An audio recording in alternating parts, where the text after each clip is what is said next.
And hello again, everybody. I am Sports Director Scott Rossman here at WJHG News Channel 7, along with anchor reporter Adrian Andrews, and this is 7 Plus Sports Talk, presented by Bill Bird Kia. Adrian, how are you? What's going on, Scott, man? Another good day to talk about some football, huh? College football, and where does that rank in terms of your favorite sports to watch/cover, Adrian? It's got to be football, man. Growing up in Tallahassee area, it's always a Knowles conversation, right? And we always talking about that. So, yeah, that's where it ranks. We're at the top there, football. And for those who aren't familiar, you know, I'm a University of Florida alum, and you're a proud alum. You're a Rattler, Yep. Florida A&M University. Yep, that's right, Scott. I mean, but hey, over there, the Seminoles, man, right across the track, so it wasn't too far. So I used to hear those chants going on all the time. Did you go to games at both ballparks there in Tallahassee? I got a chance to visit both, yeah.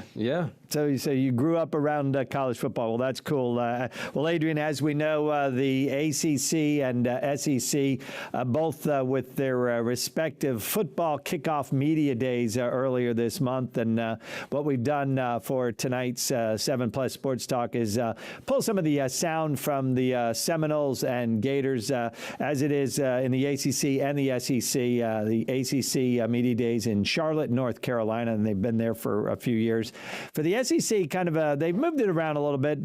Birmingham, Atlanta, and this year, for the first time ever, they held the SEC media days down in Tampa, Florida. So kind of a home field advantage for a new coach, John Sumrall, and his Gators. But let's begin with the Florida State Seminoles. And the first 6 seasons for Mike Norvell, Adrian, safe to say it's kind of been an up and down kind of thing for him. A bit of a rough one, Scott. A bit of a rough one. I mean, the ugly 5-7 season, like you said, those 2 wins and 8 ACC games. I mean, they're now heading. Last season we're talking about. Last season, yeah. But I mean, for Norvell heading into his 7th season as Florida State's head guy, I mean, he's just 7-17, Scott.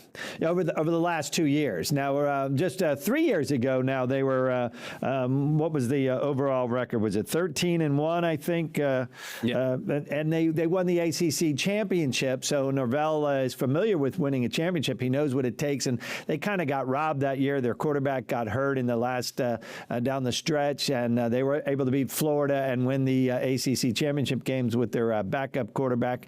But then were denied entry in the college football, and that's when before they went to 12 teams. I think it's safe to say they easily would have been in that year had they had 12 teams there. But to say the least, coming off the 5-7 season, this is kind of a make or break season for Mike Norvell, don't you think? It really is, Scott. I mean, you can take things, I mean, as it is, but yeah, you hit it nail right on the head there. It's a tough one for him, but I think everything is riding on this season particularly. So Coach Norvell taking to Charlotte with him 3 of his players, wide receiver Deuce Robinson, who's definitely an NFL caliber kind of receiver. Quarterback Ashton Daniels, he is the young man who transferred, started his career, spent 2 years at Stanford, then the last 2 seasons at Auburn, and was a transfer into Tallahassee, and Norvell has already named him the starter heading into the fall. And then defensive back Jabril Rawls. So those are the 3 guys he took with him, and Norvell taking to the stage up in Charlotte earlier this month. They were in there for day 1, if memory serves, and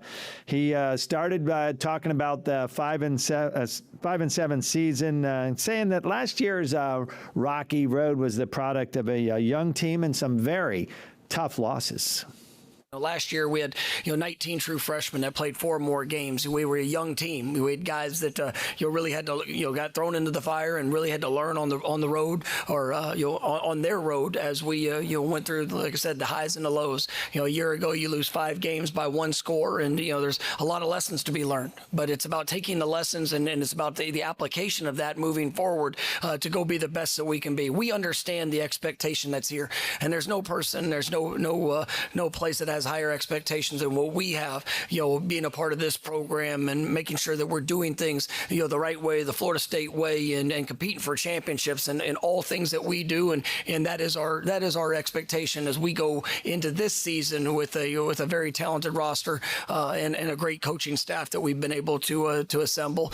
You've seen, the continuity within the staff when you look at, Coach White, coming into his 2nd year as a defensive coordinator. You're really excited excited about the personnel, excited about the staff, and under his leadership on that side of the ball, and really taking another step in our performance to what we're going to do defensively. Offensively, Coach Harris going to his second year within the program, and as our offensive coordinator, has done an outstanding job.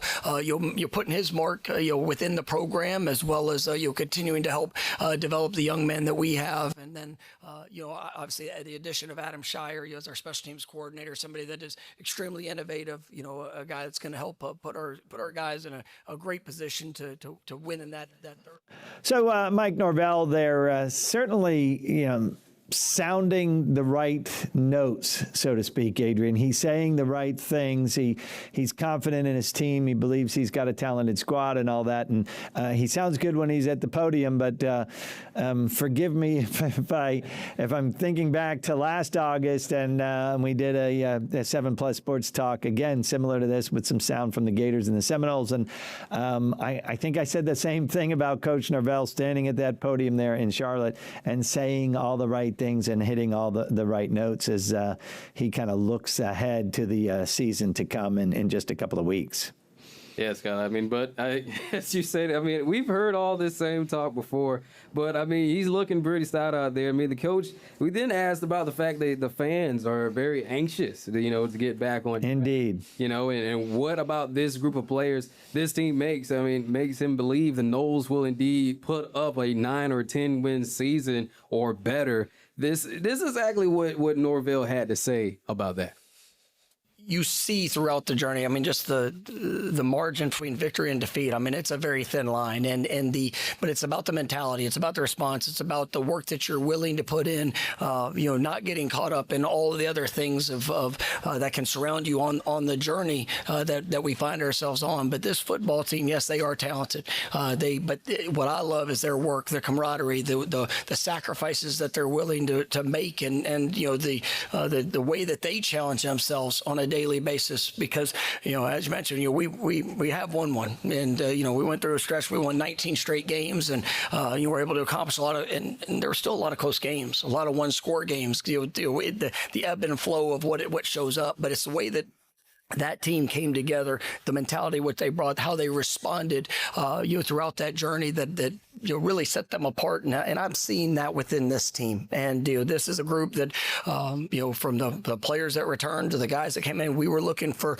the right type of guys, guys that were going to represent our program and perform and execute at a level that is going to make our fan base proud in all things that we're doing. And this is a team that I do believe will rise to the occasion, from the coaching staff to the players, everybody involved in the program, to go make sure that we're doing things to the level of our expectation and that Florida State standard.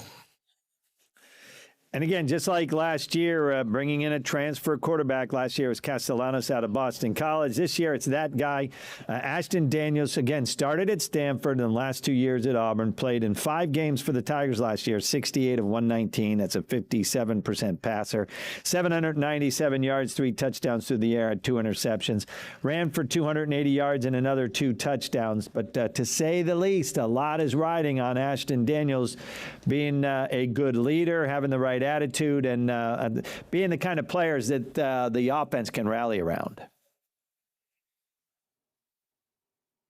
When things get hard, they're going to look to me as a leader. And I know that, and I own up to that every single day. And I know that, my actions on and off the field, in the locker room, in the community, everyone's going to see that. They're going to feed off that. And that's, how they're going to know me as a person. And just surrounding myself with winners, I think is, the biggest thing when it comes to winning. If you have a bunch of guys that will do anything to go out there and get the job done and get a win, you're going to win games. And I think, that's what we have here at Florida State. Everybody in the program's a winner. They want to win. And I think, that's so important, especially to feed to the young guys, to the new guys, who come into a program who don't really know, the ropes of things, how things go. Those are 2 such important things that, determine a winner and determine success in football. This is going to be my 4th quarterback in 4 years. And, Ashton is among the best. Ashton is has been absolutely fantastic with everything he's done since the very first day he's shown up. I knew Ashton way before, and we had started to form a friendship, but ever since he's shown up on campus, that dude has been every single thing you would want in a quarterback. Obviously, on the field, he's one of the most athletic guys we have on the team, and his arm talent is through the roof. But then off the field, like his leadership ability, the way he connects with the guys, the way he carries himself, like the way he does absolutely everything is exactly how you want your quarterback to be. And so I'm super excited to see what he's going to do. I'm really excited about the energy around the team. It just feels different. There's a buzz, there's an excitement, there's just a buy-in, throughout the guys. You can feel it. Every single day, the guys are excited to come to work. And, the closer we get to camp, the closer we get to season, it just continues to grow and grow and grow. And so I personally can't wait to see what that's going to look like when camp comes around, and then ultimately what that's going to look like when season hits. So the Seminoles opening up fall camp, Adrian, on August 5th. That's a little earlier than most everybody because they have one of those what they call week 0 games. On August 29th, they open up at home against New Mexico State, and that starts a schedule that goes on to bring in SMU. So they get a good break between New Mexico State and SMU because they play on Monday night of Labor Day. So that's the 7th of September. So SMU comes to town, and then they go to Alabama on September 19th. That's going to be a very difficult game. Over there in Tuscaloosa. So always a tough win. Then they get Central Arkansas back at home, Virginia at home. They're at Louisville, at Miami, home to Clemson, at Boston College, at Pitt, back-to-back, home again to NC State, and then they wind up hosting the Gators on the Friday after Thanksgiving. So they play a Monday game and a Friday game again this year. So somehow, when you look at that schedule, Adrian, if you're a Seminole fan, you have to try and find 9 wins on it, hopefully 10. I'm not one of those to prognosticate before teams even hit the field and played its first game. You have no idea if Ashton Daniels turns into an elite quarterback. There's no telling what the ceiling could be for the Seminoles. If he's not good, though, boy, Norvell really needs to find a way to scratch out 8 or 9 wins. I think is the bare minimum he needs to save his job. Yeah, a lot of people are saying it's really more so ACC title or bust. That's it. And that's a tall order, certainly, to win your conference championship. But he has to, at the very least, compete for a berth in that championship game. It would certainly help if he gets to the championship game. Going to be tough to kind of fire a guy who took you to the conference championship. All right, Adrian, now let's talk about the Gators. Florida, now under the leadership of one John Sumrall. He had 2 very good seasons at Troy. That got him a job up the next rung of the college football ladder at Tulane, and he had 2 good seasons at Tulane. In fact, this past season, he led the Green Wave to an 11-3 season, and they won the American Conference, made it to the college football playoff, where they got clobbered by Ole Miss. But let's face it, Ole Miss was a national championship caliber football team last year, and that all that success at Tulane over there in New Orleans, landing him the Florida job after another crappy season turned in by Billy Napier. I mean, some are all coming to Gainesville with a mentality that, everyone, within the program, he's saying has to get tougher physically and mentally. And that attitude, is everything. A message that he carried into the ACC media days in Tampa earlier this month, along with his appreciation for being at Florida. And all that comes with that privilege, Scott. And so I want everybody in our building to have an appreciation for the privileges that we're afforded each and every day. When I interviewed for this job, one of the questions the committee had for me is, Coach, what do you view as our negatives at the University of Florida? And I said, well, the biggest one I see is we haven't been winning enough. But like the places I've coached, look, I've got a full-time nutritionist now. I didn't have that at Troy. I got a staff of nutritionists. Like, there's so many great resources we have. And so for me, I think, you have to have a great attitude in what you do. And I define attitude as demeanor, drive, and desire. Demeanor is your body language. your drive and desire is the mindset of you've never arrived, you can always get better. I'm a firm believer that only disability in life is a bad attitude. I ain't going to have a bad attitude no matter when things go bad. I'm still going to have a positive attitude. That's not purple skies and butterflies. We're going to have some moments that don't go our way. There's going to be adversity hit. But when adversity hits, I don't change. Things are going to go bad. When they go bad, how you respond, you better respond with the right attitude. So I want everybody in our building to be filled with urgency and excitement and passion about what they do. Purple skies and butterflies, Adrian. What do you think about that? Hang there, right? But the message is pretty straightforward. Always have that positive attitude, and things are no ifs, ands, or buts. You play 12 college football games in a regular season. You're going to have your ups and downs. Hopefully, a lot more ups than downs. In Gator Nation, the fans, and I count myself a member of Gator Nation. We've had a lot more downs than ups. We went through, I remember when I was going to school there in the mid 80s, there were a lot of ups. We won a lot of football games, and I used to tell people like the first 16 or 17 Florida games I went to, I only saw one loss, and that was to the Miami Hurricanes in 1985 down in Tampa, and that was it. And saw nothing but a bunch of wins for a while. And then in the 90s, Spurrier took over, win after win after win, SEC championships, and then a couple of national championship game appearances and a national championship. So Florida is desperate to get back to, of course, don't want to forget Urban Meyer. The Urban Meyer era won 2 national championships. Oh, yeah. So a lot of winning, tradition there at Florida, and hopefully Summerall can kind of reestablish that. He brought 3 players with him to Tampa, 3 guys that all had the chance to play somewhere else after a brutal 4-8 season.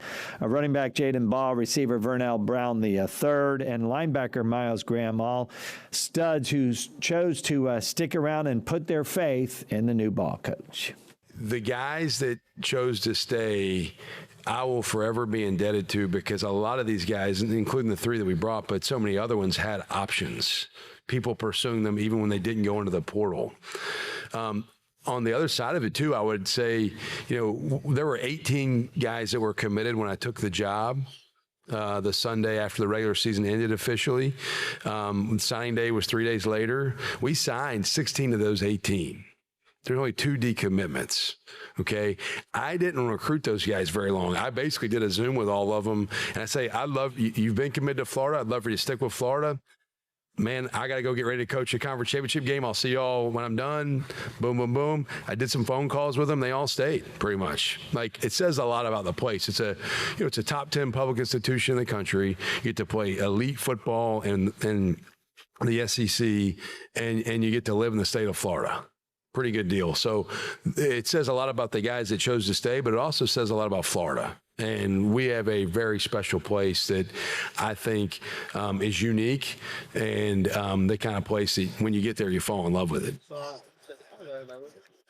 Coach Summerall is going to fall in love with one of his quarterbacks. Right now, he's got 2 potential starters, Tramell Jones Jr., number 9 in the video there, and Aaron Philo, number 12. Philo's a redshirt. The transfer came in with the offensive coordinator from Georgia Tech. Tramell Jones is a redshirt freshman who was with the Gators last year. He seems to have all the skills. You can say he's a good-looking quarterback prospect, don't you think?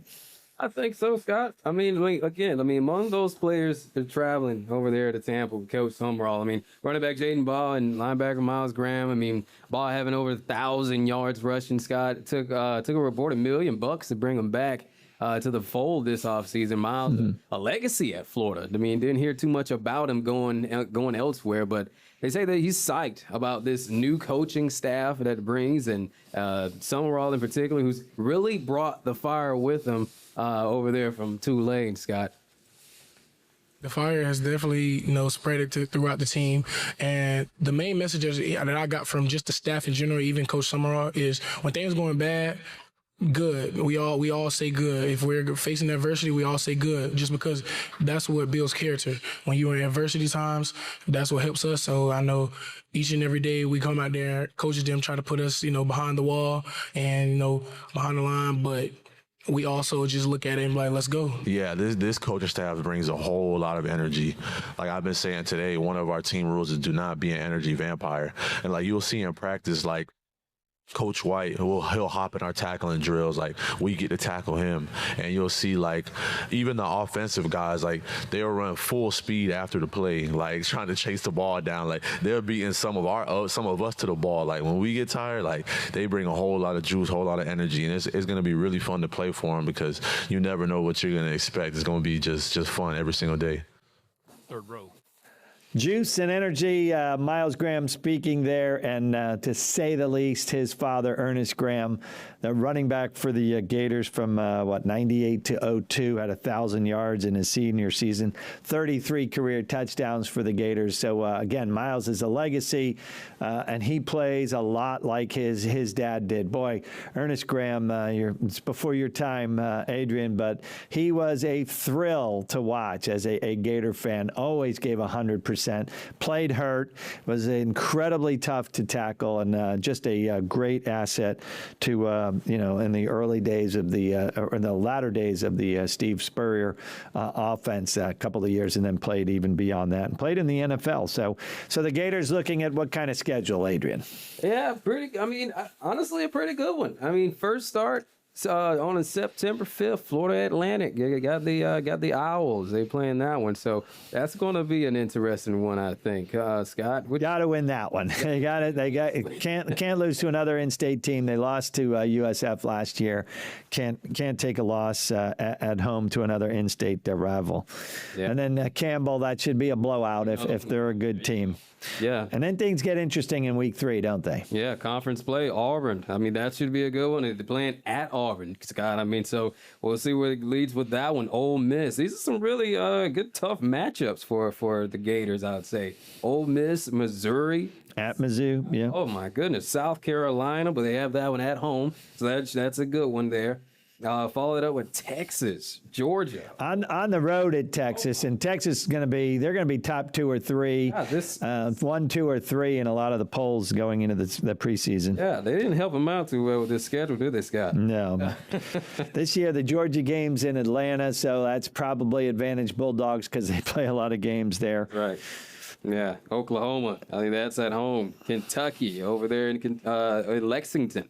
Vanderbilt, that's at home. And then they wrap things up, which you already know, those guys out of Tallahassee, Florida State, at Doak. So what about that? Yeah, that's a tough schedule. And again, the over-under on Gators wins in terms of the folks out in the desert in Las Vegas is 7.5. And when you look at that schedule, you're thinking, boy, can you get 8 wins out of that? And again, for all we know, Tramel Jones is going to wind up being a terrific, redshirt freshman quarterback, or Aaron Philo. Things will click with him and his offensive coordinator, the guy who called the plays at Georgia Tech for him. May end up being really, really good, but we'll have to wait and see on that. FSU and Florida, again, opening up camp in the next week. Different pressures on their respective coaches. Norvell knowing that, if he can't produce a winner and compete for that ACC title and college football playoff berth, well, he's likely out of there. And Summerall, hoping to win right off the bat and impress many and continue. They built some tremendous momentum on the recruiting trail, already looking ahead to the 27 class. And Florida is a top 10 ranked recruiting class for the 27 season, the recruiting season already by many of those who rate the respective recruiting classes. So looking ahead, are we not to the start of college football, Adrian? I am excited, Scott. What about you? Definitely. No doubt about it. It's the best time of year. You got high school football, you got high school volleyball going on. And of course, you watch the ball games on Friday night all across the Panhandle. Then you wake up early morning. Heck, before you go to bed, you might be watching college football out on the West Coast on a Friday night. And then you wake up and there's football from 11 in the morning until well past midnight.